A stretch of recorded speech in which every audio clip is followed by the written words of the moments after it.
A paz do Senhor, sou o pastor J.C. Silva e hoje o foco na lição será com a temática Isaac e o filho da promessa, mostrando como foi a escolha da esposa de Isaac, o novo patriarca, em quem aí se daria a continuidade ao cumprimento da promessa de Deus da vinda de um Messias Redentor para a humanidade, por meio do plano divino orquestrado e executado pelo Deus de Abraão, que também foi o Deus de Isaac. Deixe o seu like ou o seu dislike, compartilhe o vídeo nas suas redes sociais, registre o seu feedback com seus comentários. Me ajude com suas interações no canal, que são muito importantes. Se você ainda não se inscreveu, se inscreva, acione o sininho para você receber as notificações sempre que houver uma nova postagem. Para fazer o seu investimento financeiro no meu ministério, basta clicar no ícone do coração e escolher uma faixa de investimento. Deus te recompensará de forma transbordante.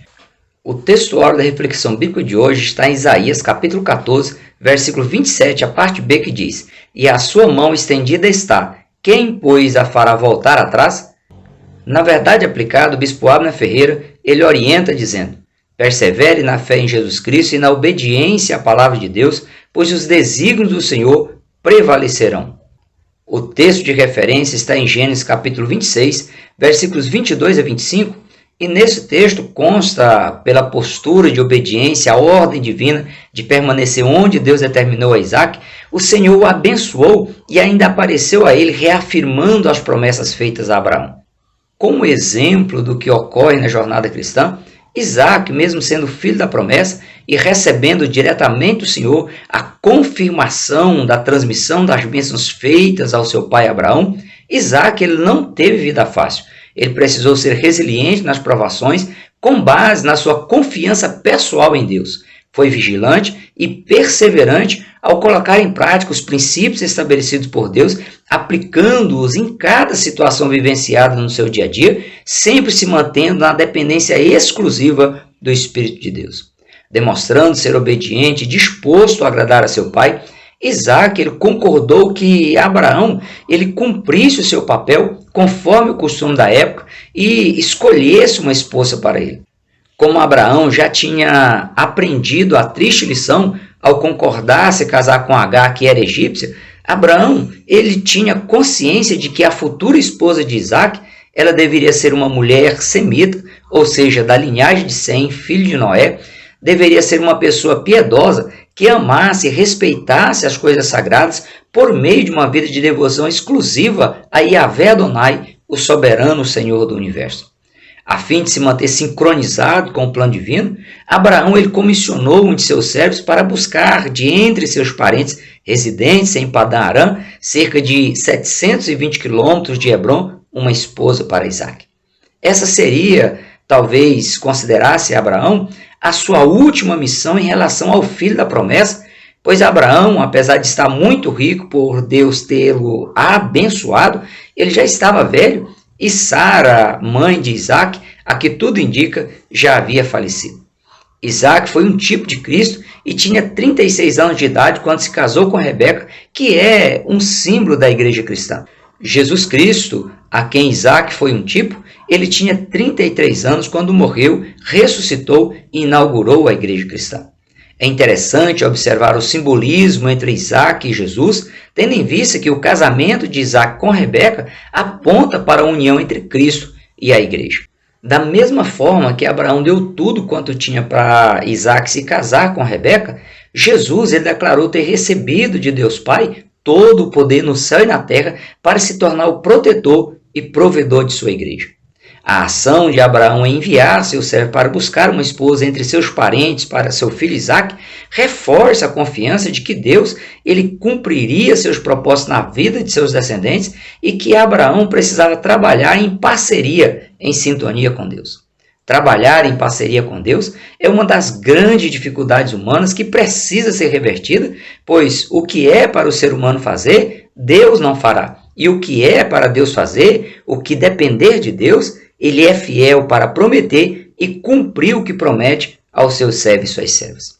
Essa parceria ela foi estabelecida pelo próprio Deus no Jardim do Éden e o ser humano ele precisa desempenhar seu papel em concordância com os princípios estabelecidos também pelo próprio Deus. Diz o bispo Abner Ferreira em seus comentários que isso deveria motivar o ser humano a confiar e trabalhar ao mesmo tempo, rendendo toda a glória a Deus pelos resultados positivos obtidos, já que é o próprio Deus que sustenta o ser humano e abençoa tudo o que é feito em parceria com ele. O servo Eliezer, nascido e criado na casa de Abraão, ele tinha um caráter ilibado, era piedoso, temente a Deus, extremamente leal e obediente a Abraão, ao ponto de ser cogitado a ser o herdeiro de Abraão. Graças a Deus que ainda existem pessoas com essas características dispostas a cumprir missões especiais que, apesar de serem difíceis de serem executadas, rendem glória a Deus por cumprir os propósitos divinos. Eliezer é um símbolo do Espírito Santo na forma como agiu para buscar, abençoar e preparar Rebeca para se casar com Isaac. Se submeteu a um ritual que representava um compromisso que não poderia ser quebrado, sob pena de o ato de deslealdade ser vingado até mesmo pelos filhos que ainda não houvessem nascido. Eliezer, ele colocou sua mão debaixo da coxa de Abraão, como ele tinha exigido, e prometeu, sob juramento, que escolheria uma moça da linhagem de Sem, da parentela de Abraão, para se casar com Isaac. No entanto, o próprio Abraão, confiando em Deus, ele assegurou ao seu servo Eliezer de que Deus estaria enviando o seu anjo na frente de Eliezer para que a sua viagem tivesse sucesso. Depois da longa viagem, já no território de Padã Arã, próximo à entrada da cidade de Naor, irmão de Abraão, junto a um poço onde os pastores e pastoras se reuniam para dar água aos rebanhos, Eliezer se posiciona para buscar informações junto aos pastores e pastoras se alguém conhecia algum parente de Naor. Mas antes, Eliezer ele orou e pediu que Deus fizesse prosperar sua jornada em beneficência ao seu senhor Abraão e lhe desse graça e direção naquela missão que ele precisava cumprir. Ao ver respondida a sua oração de uma forma tão rápida e perfeita, momento em que Deus colocou a própria filha de Labão, Rebeca, que era bisneta de Naor, prima de segundo grau de Isaac, na sua frente, Eliezer orou, agradecendo a Deus pelo sucesso da sua viagem.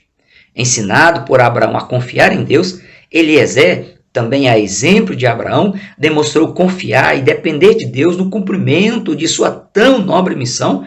Por isso, Deus respondeu a sua oração nos mínimos detalhes e ele testificou disso à família de Labão.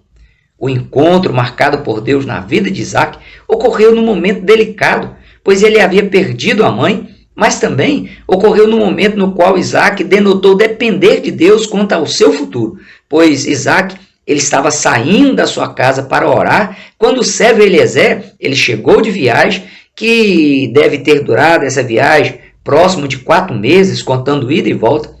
Chegando de viagem, Eliezer levou Rebeca ao encontro de Isaac. O texto diz que Isaac ele ia no caminho do poço de Laí-Roi, cujo significado é aquele que me vê. Rebeca, numa atitude de respeito e reverência, ela desceu do camelo, colocou o véu numa representação de que a sua pureza estava guardada exclusivamente ao seu futuro esposo. Ao se encontrar com Isaac, Eliezer contou todos os detalhes da viagem. Isaac, ao perceber que os propósitos quanto à missão da escolha da mulher, que seria a mãe dos seus futuros descendentes, sobre os quais repousaria as bênçãos de Deus prometida a Abraão, Isaac recebeu Rebeca, a levou para o ambiente nupcial, amou-a e foi consolado 4 anos depois da morte de sua mãe.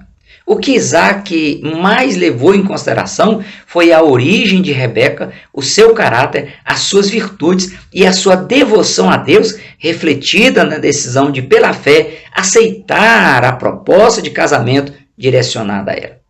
Detalhe extremamente importante que, na atualidade, deveria ser observado pelos rapazes e moças que se propõem buscar alguém com quem se casar. O encontro de Isaac com Rebeca é um vislumbre do que acontecerá no futuro encontro de Jesus Cristo com a sua noiva, momento em que a igreja será arrebatada e Jesus, saindo da sua casa celeste nos ares, fará a recepção da sua noiva, lhe entregará as recompensas não recebidas aqui na terra e conduzirá a noiva, a igreja arrebatada, para as bodas do Cordeiro. Um novo patriarca surgiu para assumir e dar sequência ao extraordinário legado material e espiritual construído por Abraão, que morreu com 175 anos de idade, 38 anos depois da morte da sua esposa Sara. Apoiado nas promessas de Deus sobre a vida de seu pai, após a morte de Abraão, Isaque ele também contava com um milagre, pois a sua esposa Rebeca também era uma mulher estéril. Conhecedor do que Deus fizera e como curou a sua mãe Sara, bem como conhecedor das promessas de Deus sobre a vida de Abraão, Isaque orou instantemente ao Senhor por sua mulher, porquanto era estéril. E o Senhor ouviu as suas orações e Rebeca, sua mulher, concebeu. Deus provou a Isaque e à humanidade que seus propósitos são maiores do que as pessoas a quem Deus usa para cumprir seus propósitos. Fica provado também nas páginas sagradas que mesmo depois que ocorre a morte física de uma pessoa fiel ao Senhor, suas orações continuam sendo respondidas e Deus continua dando atenção especial e cuidado às futuras gerações. Por Isaque ter perseverado em servir ao Senhor, as promessas de Deus na vida de Abraão, que acompanharam seus descendentes até 1000 gerações, além de serem repassadas por Deus a Isaque, se consolidaram e foram transmitidas aos seus descendentes.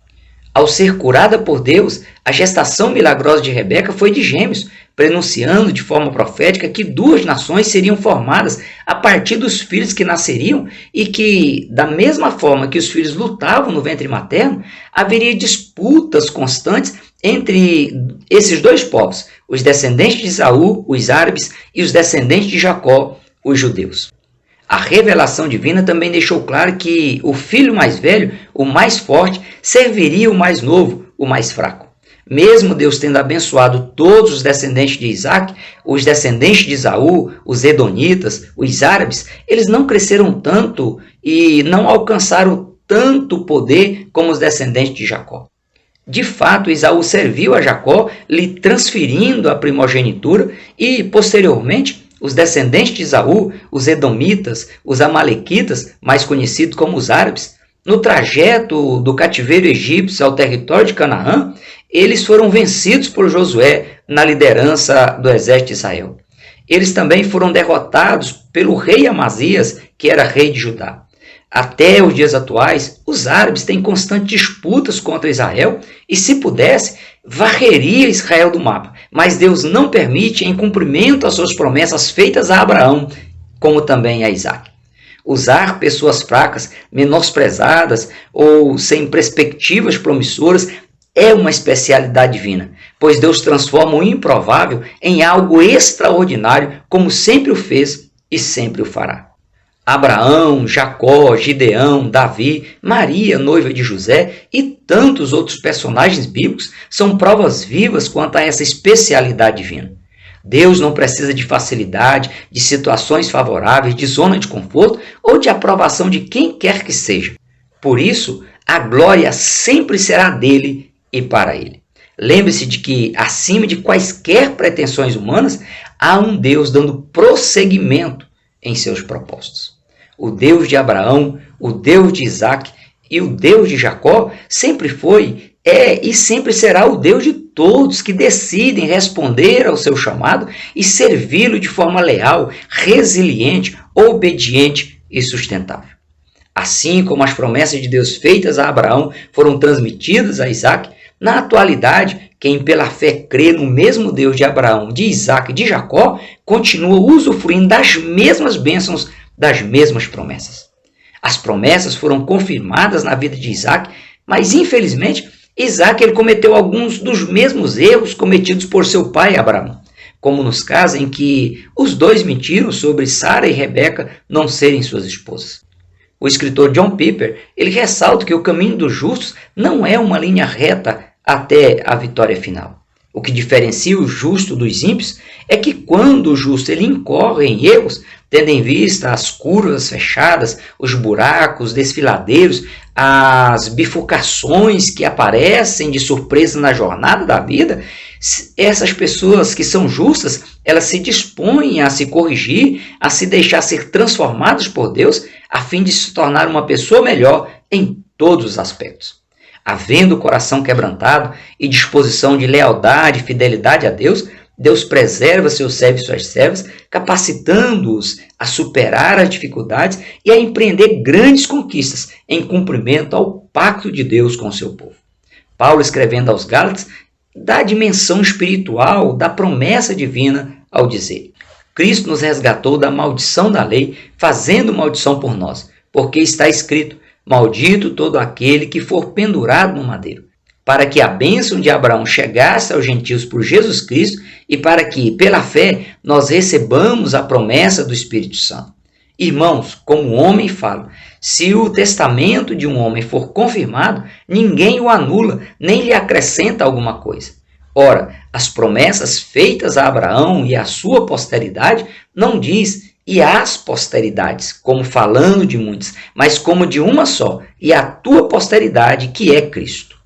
A bênção por meio da posteridade de Abraão causou medo e inveja nos povos vizinhos dos descendentes de Abraão, como no caso em que Abimeleque mandou entulhar os poços que estavam sendo cavados pelos colaboradores de Isaac e expulsou Isaac do seu meio onde eles estavam vivendo, pois Isaac estava se engrandecendo de uma forma tão milagrosa numa época de uma terrível fome lá no território de Canaã.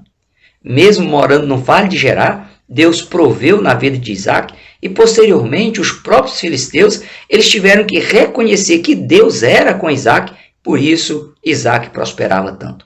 Em meio às lutas e às adversidades pelas quais passava, Deus apareceu a Isaac para confortá-lo, animá-lo, fortalecer sua fé e receber a sua adoração. O mesmo ocorreu em relação à humanidade numa ação divina para reaproximar o ser humano de Deus. Vindo à plenitude dos tempos, Deus enviou seu Filho, Jesus, que é a posteridade de Abraão, nascido de mulher, nascido sob lei, para remir os que estavam debaixo da lei, a fim de recebermos a adoção de filhos. O legado das bênçãos transmitidas por Abraão a Isaac foi transmitido por Isaac a Jacó antes da sua morte. E esse legado ele transcende as questões materiais e a genética física inclui a herança da autoridade espiritual sobre o clã da família física e espiritual. Apesar das preferências pessoais de Isaac por Esaú, tendo em vista o desprezo de Esaú pela primogenitura e pelos princípios divinos, Deus escolheu abençoar Jacó. Após abençoar Jacó e ciente de que a bênção era irrevogável, coube a Isaac aconselhar Jacó a não contrair matrimônio com uma mulher estrangeira, mas procurar entre a sua parentela uma esposa para si. Diferente de Isaac, Jacó ele teve que pessoalmente fazer a viagem lá para Padã Arã em busca da sua esposa, já que ele escolheu artimanhas humanas para perpetuar sobre si a bênção de Deus. Além disso, Jacó teve que trabalhar 14 anos pela mulher que amava. Em 6 anos de trabalho remunerado, ele teve o seu salário alterado 10 vezes. Jacó foi acusado de roubar as riquezas do seu sogro. Ele foi perseguido pelo seu sogro Labão e não morreu devido a uma intervenção divina. Para Jacó não ser morto por seu irmão Esaú, quando ele estava retornando ao território de Canaã, ele teve que passar a noite no Val de Jaboque e lutar com um anjo até ao amanhecer, quando foi atingido na coxa e ficou manco. Jacó, ele também não teve o prazer de rever e sepultar a sua mãe. Mas Deus preservou com vida a Isaac, a quem Jacó e sua mãe tinham enganado, para haver quebrantamento e reconciliação entre Isaac, Jacó e Esaú, bem como para que Jacó desse sequência na formação da nação, da qual nasceria o Salvador, o Redentor da humanidade, para abençoar todas as famílias da terra. Isaac, que foi enganado por sua própria esposa Rebeca e por seu filho Jacó, tendo em vista ele já está velho e sem visão, Deus o preservou com vida por mais 20 anos, e Isaac teve a alegria de saber que os 2 filhos haviam se reconciliado e foi sepultado pelos 2 filhos. Rebeca, por sua vez, tudo indica que ela morreu antes do retorno de Jacó ao território de Canaã, em consequência de ela ter requerido para si as eventuais maldições que pudessem ser colocadas por Isaac sobre Jacó. Deus a penalizou por ter enganado o próprio esposo, não lhe permitindo rever o filho querido, aquele filho mimado, de volta à sua casa. Os propósitos de Deus, eles sempre se cumprem, mesmo que haja interferência humana no sentido de querer alterá-los ou anulá-los. Vale frisar aqui que sempre que alguém planeja ou interfere nos projetos divinos, nos propósitos de Deus, prejudica a si mesmo, trazendo duras consequências que só poderão ser superadas se a pessoa se arrepender e se realinhar à vontade soberana de Deus. Os servos e servas de Deus precisam enxergar as escolhas de seus relacionamentos sob o ponto de vista dos propósitos de Deus, na busca por construir um futuro saudável e sustentável, debaixo da bênção e da aprovação de Deus, e não como um produto de destino impessoal, limitado a escolhas fracassadas. Não importa a dificuldade ou o que os opositores queiram fazer para levar os servos e servas do Senhor ao fracasso, os propósitos de Deus sempre prevalecerão. Concluindo seus comentários, o bispo Abner Ferreira ele reforça que a maior herança que os pais podem deixar a seus filhos não são as posses materiais, nem a cultura, nem a influência política, mas uma fé cristocêntrica que conduzirá seus descendentes a um comprometimento leal, sincero e resiliente com Deus, ciente de que pertence a Deus e servirá a Ele. Tenha uma vida devocional diária de oração, leitura bíblica e jejum, para que você possa ter mais confiança nas promessas de Deus. Por hoje nós ficamos por aqui. Até o próximo encontro, se Deus quiser. Prossiga na paz do Senhor.